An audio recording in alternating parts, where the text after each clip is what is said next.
Welcome to Crisis in Perception, where we examine the systems shaping our world, one book at a time. So today, we're going to dive into Freedom is a Constant Struggle by the incredible activist and scholar Angela A. Davis. This book is actually a collection of her interviews and speeches, and it's all about drawing these powerful connections between liberation movements, from Ferguson all the way to Palestine. At its heart, the book asks a huge and really relevant question. Why is it that the same fights for justice seem to pop up again and again across different generations and all around the world? You see these echoes from the anti-apartheid movement in South Africa to the civil rights movement in the US, and you have to wonder what's going on. Well, Davis offers a really powerful systems insight. She argues that these struggles aren't just isolated events. No, the systems of oppression they're up against are globally connected. And if the problems are connected, then our efforts to achieve freedom have to be connected too. It's a call to look at the bigger picture, to move beyond just focusing on one single issue at a time.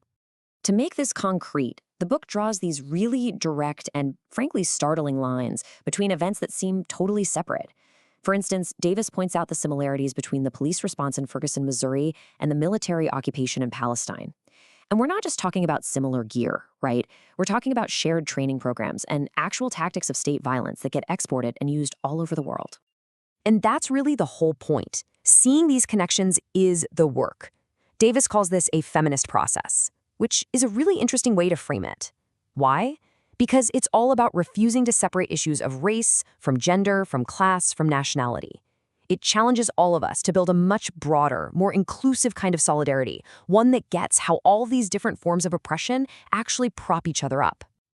Okay, so this interconnected view leads to what is probably one of the book's most challenging ideas, prison abolition. But it's crucial to understand how she presents it. It's not just about tearing something down, it's a whole strategy to redesign the entire system that causes harm in the first place. So the abolitionist path she lays out isn't about, just opening all the prison doors tomorrow.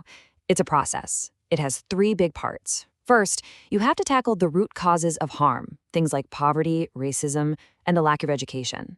Then, you have to actively build community alternatives that create real safety, like free healthcare, good education, and stable housing. And only then, once you have those things, can you start to dismantle the prisons and policing that were just a false solution to these deep social problems. The central metaphor in the book that really ties all of this together is the idea of a network.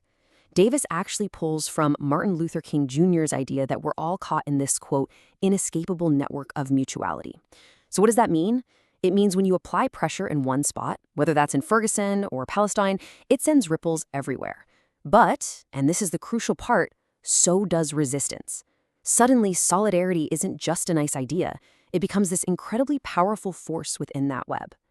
So when you put it all together, what Davis really helps us see is that freedom isn't some final destination you arrive at. It's not a prize you win or something you achieve all on your own. It's a collective process. It's a constant, ongoing struggle that requires unwavering solidarity across all kinds of borders and issues. It's really about the shared work of building a more just world. And the book leaves us with this really reflective thought. This fight for a just world, it's not a sprint. It's a marathon. It's a journey that generations before us have walked, and it's a journey that we have to be willing to walk together today. For the full, long-form deep dive into this book and its ideas, follow the link in the description. If you enjoy these explainers, please subscribe and comment with books or topics we should explore next.